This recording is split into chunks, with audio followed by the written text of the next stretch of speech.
So I guess the question of like, why should we care about data, right, is what I'm hearing is we should care about it because it opens up this whole bunch of questions about what was the purpose of the data, who's the one choosing to use this data, is there missing data? These are questions about power and choice and how it like affects us. What for you should be the purpose of data?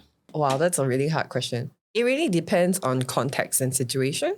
Like, I'm not saying that, policymakers shouldn't be, granted the opportunity to collect data, but I think like they need to be very clear on what their intention is.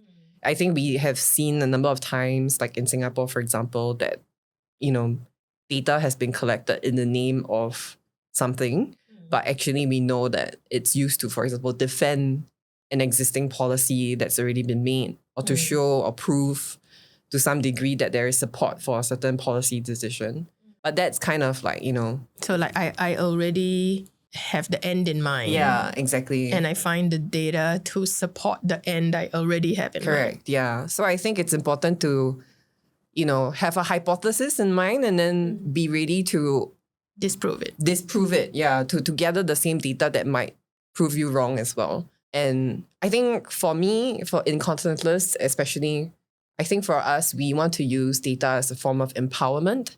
So to spotlight or to fill the gaps of where data is not available, or maybe where we feel that there are certain narratives that are quite harmful, and we want to see if data can be leveraged to counter that narrative, to show people that, this commonly thought phenomena is not true, right?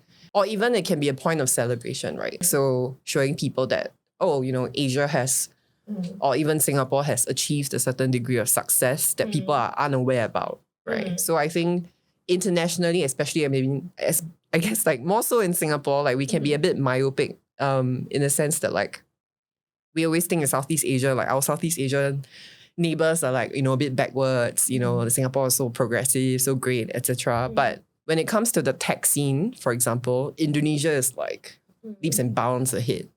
Yeah, and that is, I think, for people who are not in the tech scene, a surprising fact. Yeah, a surprising data point. And this is something that, it's a testament to their culture and to their degree of innovation, right? So I think these are all important things that data can, add or enhance the conversation around. Yeah. Data is for empowerment is a very Enneagram 8 thing to say.